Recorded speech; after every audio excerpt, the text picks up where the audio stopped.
cut my head off. Welcome to Tiny Chick Pottery. Today I want to show you how I did this really beautiful glaze combination that is gold and black. This is another one of my wonderful mistakes that I made on the pottery wheel. It kind of collapsed, but I thought it was cool, so I decided to keep it and put a really unique glaze on top. So sometimes I'll just use these for samples and try a new glaze color. Here I'm using saturation gold with mirror black on the interior and around the lip. Interestingly, the gold is not a texture that everyone is going to love the feeling of. It feels smooth and sort of velvety, but in a way, can you hear it?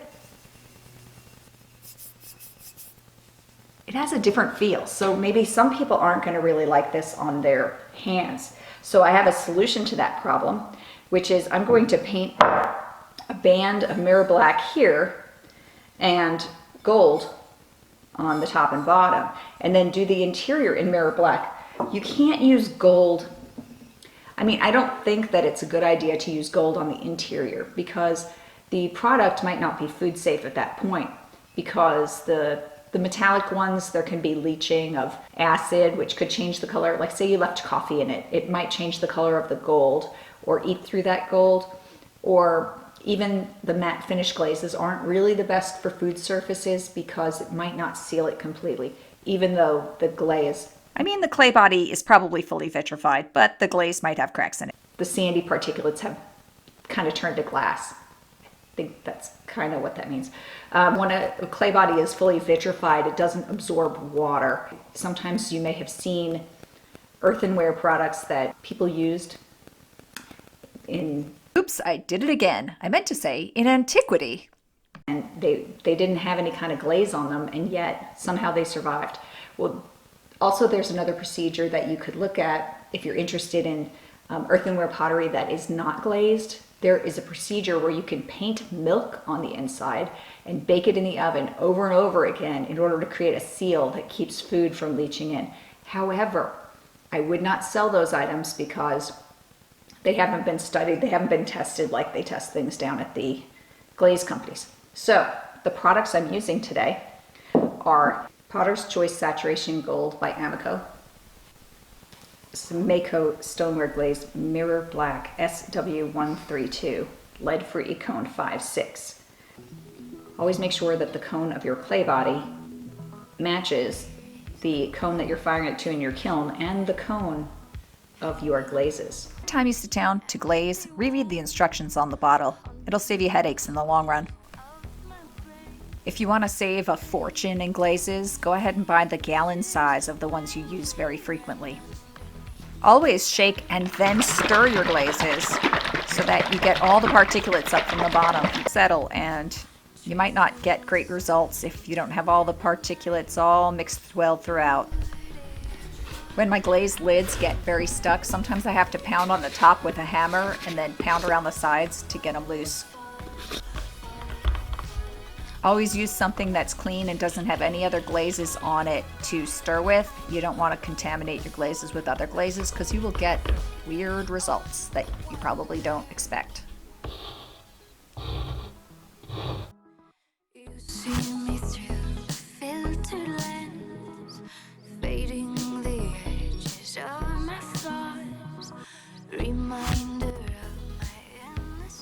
A coat of glaze is not like a thin coat of paint, it's a thick coat. So I'm using this big, thick fan brush to grab up a bunch of glaze.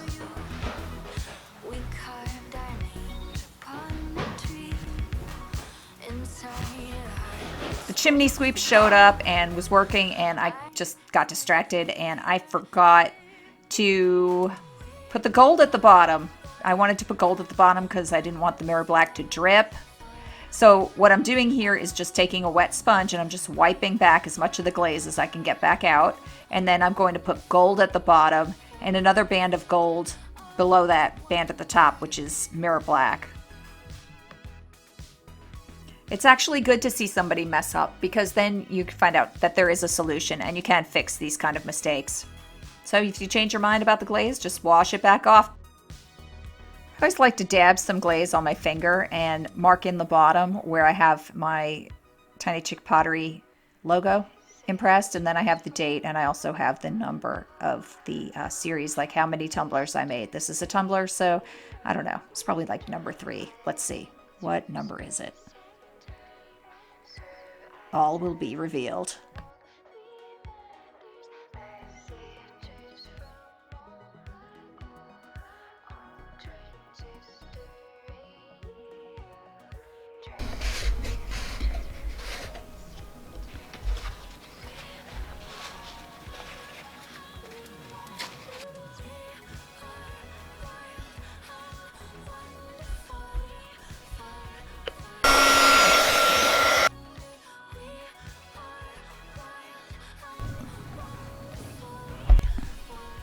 Okay.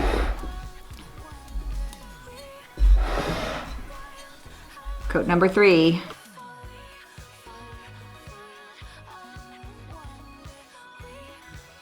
While glazing, I always check the bottom several times to make sure I've wiped away any excess glaze. Okay, I'm about to talk on my video, so shh, shh, shh. You don't have to wait for the color to look completely dry, just the shininess to be gone before you put on the final coat. So I see some pinholing happening here, so I'm just rubbing it with my finger and get those smoothed out so that they don't end up in the final product. If you're over the age of 40, you may need reading glasses to see those pinholes. All right, and this will be our 4th and final coat of glaze. Between every coat, I re-stir the glaze.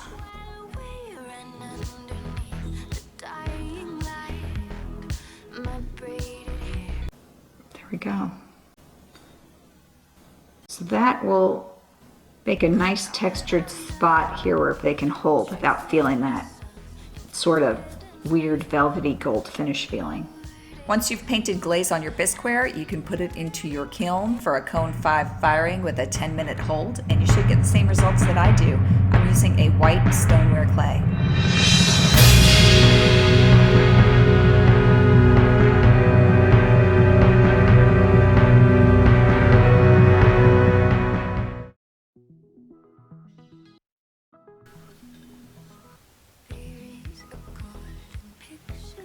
It has black in the bottom, and then it has purple and seaweed on top of that in the bottom. And then over here, it is just a couple of layers of smoky merlot, and then it has seaweed on this band, and up at the top, it has black with smoky merlot and then seaweed on top. So you got this blue part that drips down over the gold, and that is gorgeous. Ooh, I love that mug. Oh, I know who gets this one. Lisa Sutton from Sutton's Days YouTube channel. She's big into canning and stuff, and this is going to be her mug. She wants it. Oh, and then we have this salt pig in turquoise and smoky merlot around the edge. This can rest this way, or it can rest that way. It's got a flat side. So what I did was I threw it on the wheel and then I smacked it against the wheel so that it could lay flat this way.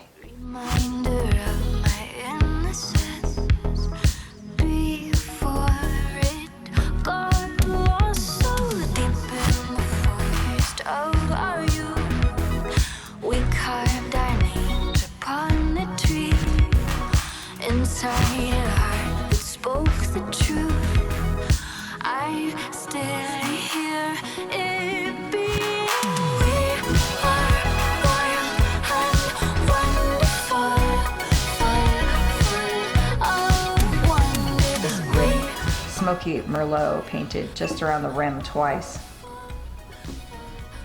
When the turquoise glaze looks thin, it gets this like greenish kind of khaki kind of color, and over here it's thicker, so you see more turquoise in the glaze.